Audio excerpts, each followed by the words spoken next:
भाजपा की सरकार जाने वाली है।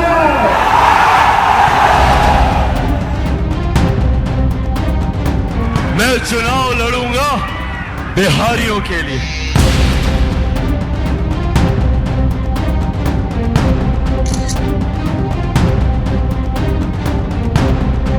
बिहारी का नाम है इस्लाम, इंसानियत को जिंदा करने का नाम है इस्लाम।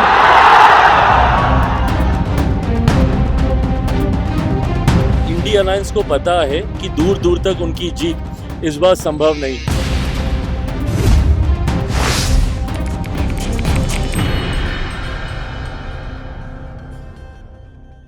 नमस्कार, बहुत बहुत स्वागत है। आप देख रहे हैं प्राइम न्यूज का डिजिटल प्लेटफॉर्म। मैं हूं अमित सिंह। वक्त हो चला है बाहुबली बिहार चुनाव है सरकार का। बिहार में कुछ ही वक्त में नोटिफिकेशन जारी होने वाला है विधानसभा चुनावों को लेकर। अक्टूबर नवंबर में बहुत मुमकिन है कि तारीखों का ऐलान भी चुनाव आयोग कर दे।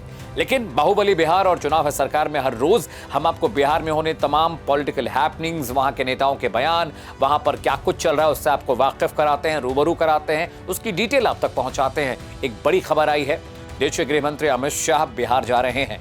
20 जिलों के 2500 कार्यकर्ताओं से 1-to-1 बातचीत करने वाले हैं।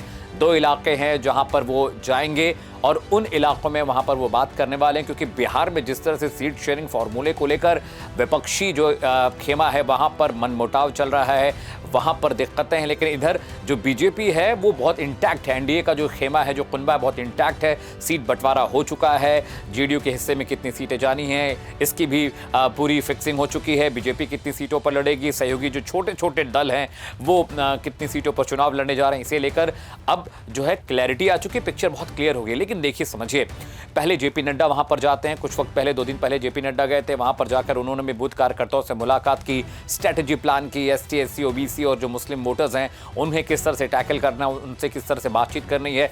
एसआईआर का मुद्दा विपक्ष बहुत ज्यादा वहां पर उठा चुका है, बहुत ज्यादा हाईलाइट कर चुका है, जिसकी वजह से बिहार की सियासत में थोड़ी हलचल तो जरूर हुई है। लेकिन अमित शाह वहां पर जा रहे हैं। बीजेपी के चाणक्य कहे जाते हैं। फाइनल जो टचअप देना है चुनाव का वो अमित शाह कर आएंगे। प्रधानमंत्री नरेंद्र मोदी बिहार का करीब पिछले 2 महीने में 2-3 दौरा कर चुके हैं। जेपी नड्डा वहां पर होकर आ चुके हैं। अमित शाह 2 दौरे पहले कर चुके हैं। बीजेपी के तमाम जो सीनियर लीडरान हैं वो भी वहां पर बिहार में पहुंचे थे कैंपेनिंग के लिए, बातचीत के लिए। तमाम जो लोकल लीडर्स हैं उनको बड़ी जिम्मेदारी दी गई है।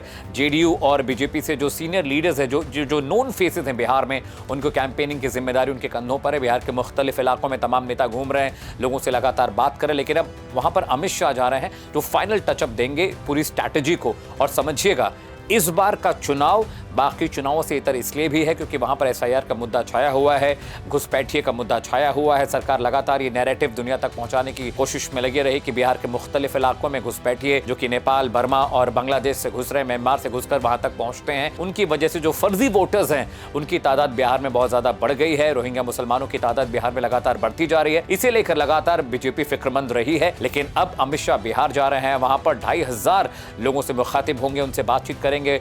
चुनाव की स्ट्रैटेजी पर बातचीत हो रही है क्योंकि वक्त बहुत कम बचा है। नोटिफिकेशन जारी होने के बाद ना तो प्रचार हो सकता है, ना तो पोस्टरबाजी हो सकती है। इन तमाम चीजों पर विराम लग जाएगा। उधर चिराग पासवान को लेकर भी अभी अंदर खाने थोड़ा था जो मामला है वो अभी बहुत क्लियर नहीं हो रहा है। चिराग पासवान लगातार ये बात कहते रहे हैं कि वो जेडीयू के जो नेता नीतीश कुमार हैं, जो मुख्यमंत्री हैं, उनके निर्देश, उनके निर्देशन और उनके तले चुनाव बीजेपी लड़ने जा रही है। और बीजेपी की सीट कितनी भी आती है, जेडीयू की सीट कितनी भी आती है, मुख्यमंत्री फिक्स है, वो नीतीश बाबू बनने जा रहे हैं। लेकिन इस बीच चिराग पासवान ने बहुत सारे ऐसे बयान दिए जिन बयानों को सुनने, देखने, समझने के बाद ये प्रतीत होता है, इस बात का इम्कान है कि कहीं ना कहीं वो छिटक जाते हैं अगर, तो बहुत बड़ा जो कुनबा, जो तबका एसटी, एससी, ओबीसी वोटर्स का है वो बीजेपी को नुकसान पहुंचा सकता है। हालांकि प्रधानमंत्री नरेंद्र मोदी चिराग पासवान को अपना हनुमान कहते हैं।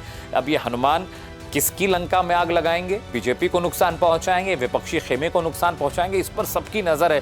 हालांकि अंदर खाने दबी जबान वो ये बात कह चुके हैं कि अगर बीजेपी और एनडीए की सरकार बनती तो डिप्टी सीएम का पद तो उनकी पार्टी को जाना ही चाहिए। लेकिन वो कहते हैं कि नेतृत्व पार्टी और पद से बड़ा होता है। नेता हैं, अपने बयान से कभी भी पलट जाते हैं, कभी भी कुछ कहते हैं, कभी कुछ कहते हैं। ऐसे में जब तक चुनाव न हो जाए, सीट बंटवारे को लेकर जो रशाकसी है वो थम ना जाए और इलेक्शन के रिजल्ट जब तक ना आ जाए, तब तक ये कहना बहुत मुश्किल होगा कि सियासत का ऊँट किस करवट बैठेगा। बाहुबली बिहार चुनाव है सरकार में हर रोज हम एक नए नैरेटिव के साथ आते हैं, नई खबर के साथ आते हैं। नेताओं ने क्या कुछ कहा है, उनके बयानों को लेकर क्या हलचल है, क्या रिएक्शन है, क्या एडिशन है, क्या सब्ट्रैक्शन है, इन तमाम चीज़ों पर हम बात करते रहते हैं। अगली बार आपसे फिर से मुलाकात होगी बाहुबली बिहार चुनाव सरकार में एक नई खबर के साथ, एक नए नैरेटिव के साथ। तब तक आप प्राइम न्यूज़ के डिजिटल प्लेटफॉर्म को देखते, सुनते और समझते रहिए। नमस्कार। ये एनडीए भाजपा की सरकार जाने वाली है।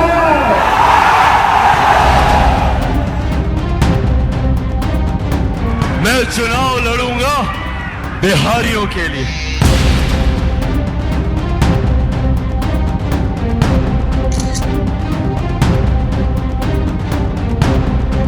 बिहारी का नाम है इस्लाम, इंसानियत को जिंदा करने का नाम है इस्लाम।